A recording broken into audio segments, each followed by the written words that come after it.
How's everybody doing this morning? Or this afternoon, I should say. Been doing some work around my house. I've been doing some drywall, patching some holes, basically. Uh, Kids fucked up the walls. And anyhow, I was doom scrolling earlier, and I passed a guy, and I believe his name's Matthew. I might be mistaken. He is an ex-Satanist.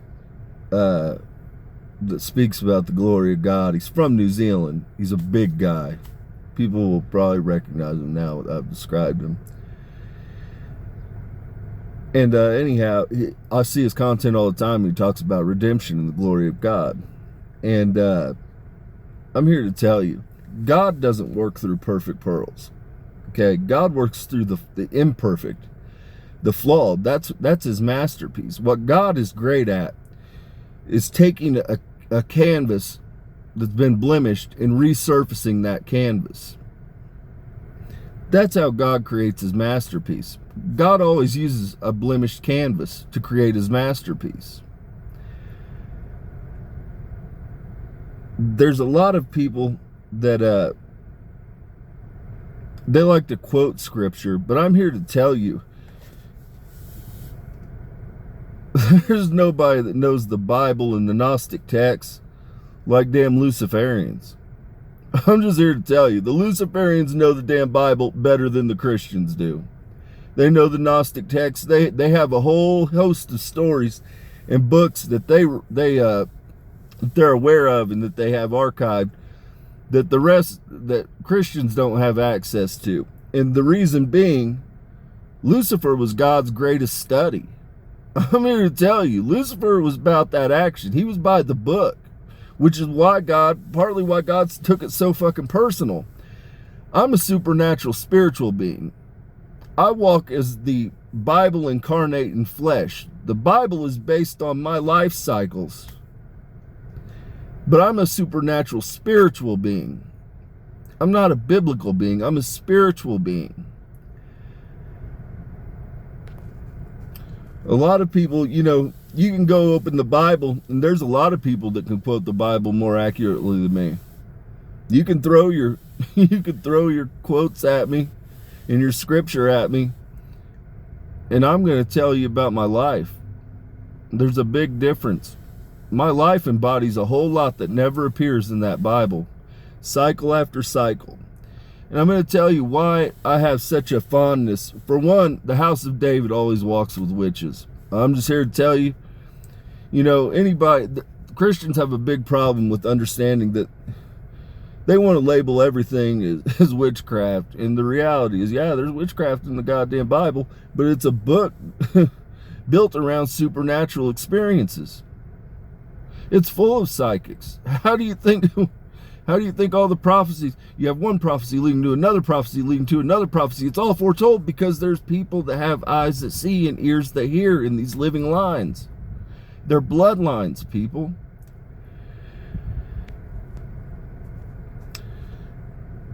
Sorry, I'm just trying to collect my thoughts. There's a reason, though, a lot of people might be critical because I fuck with the fallen angels. I fuck with the witches.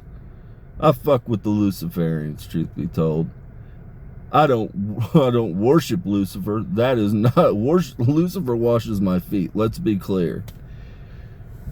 But understand, the Bible credits it to Michael. Michael was a deity that was created. Archangel Michael was created after the fact, people. It was Aurelian Euclasius is the one that led the war in heaven. And when I brought the angels down here, I just stayed. When I brought the fallen angels down, I just fucking stayed, people. I've been on 30 continuous cycles. This is my 30th continuous cycle from the crucifixion as Mary. But I've been here for 47 cycles. I've been here a long time. And let me explain something. The witches, your serpent bloodline, your dragon bloodline, your fucking lizard bloodline, those are my literal people. They're my family, the flesh of my flesh, blood of my blood. We might not always see eye to eye, but they're my family. That's why the fuck I go to bat for them. That's why the hell I try so hard and I tolerate so much fuckery from them. Because they're my people. And I understand how fucked up they are because I've been here right along with them this whole goddamn time. I'm fucked up. I'm just as fucked up as they are. But the beauty in God's plan is the reason that I hold God's favor, and God literally calls me his unshakable endurer. And the reason is because cycle after cycle, I always fall away from God. But God always affords me a path to redemption. And I always return to God. God always affords you two choices in life. At any moment, there's two choices that you're given. You can go left, you can go right. The longer you stay on a path, the further it gets apart. But the reality is God always will afford a person a path to redemption. I say this because ultimately I get to choose who I work with and who I work through. And does it say much if I take a perfect pearl and I put it on display, does that say much about me? No. It doesn't say shit about me. I want the most broken. I want the most fucked up. I opt to work with the woman that has the pentagram on her chest. That's my masterpiece. If I can save one of those people, if I can save a Kat Von D, if I can save a Taylor Swift, if I can save a Billie Eilish, if I can save a Sabrina Carpenter, that speaks volumes. It doesn't speak volumes to just put a perfect pearl on display. It speaks volumes to take a damaged canvas and resurface it to a masterpiece. That's who I am. That's what I do.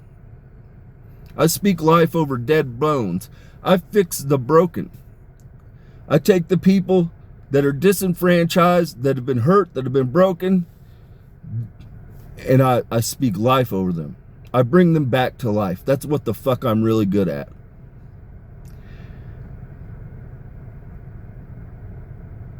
A lot of people, they forget who the original disciples were. They forget who the line of David was.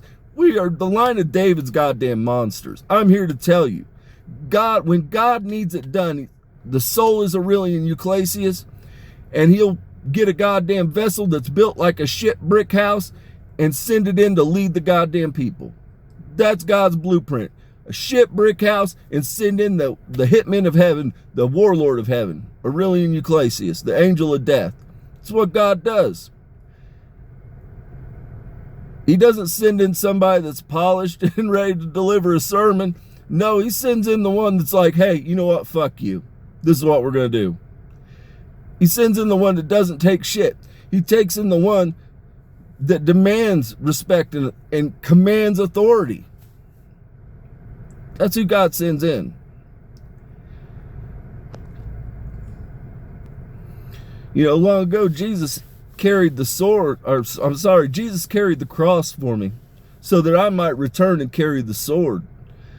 I'm not here to negotiate. I'm not here to be friendly.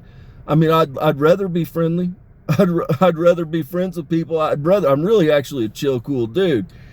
But the reality is, I carry something dark in me. The same thing with all the fallen angels. They've been here a long time, left of their own accord. They carry something dark in them. And that's why they're my people. They are my people. Because I've been here. I've been left to fucking walk the earthly plane. I'm broken. I'm fucked up. I'm just as fucked up as they are. But God, in all his mercy, has always afforded me a path back to redemption. That's why I show them favor. Because they're my goddamn people. They're my people. They're imperfect. They're flawed. They're broken. They're fucked up. I'm here to tell you, they're fucked up. But they're my goddamn people. The witches and the Luciferians are literally, they're sons and daughters of mine. I'm here to tell you, they are sons and daughters formed along the way of mine. The Christians are brothers and sisters. But the Luciferians and the witches and the fallen angels are my fucking sons and daughters. That's why I show them grace. That's why I try to work with them. I know they're fucked up people. Everybody knows that the goddamn stars and the elite, they're all fucked up, okay? They're all fucked up. We all know it. But the point is here, it's not about who you were. It's about who you can be and who you can become.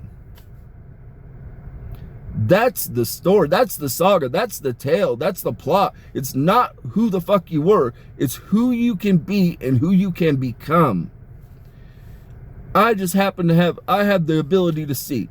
When I see a fucked up pearl, I understand that I could take that fucked up blemished pearl and I can polish it and I can put it into a facet and it will be a masterpiece. It will be on display in a jeweler's market. I understand that. But I understand that it takes a little bit of blood, sweat, and tears in order to get that flawed pearl to a perfect finish. And so with that, peace and blessing be upon your home.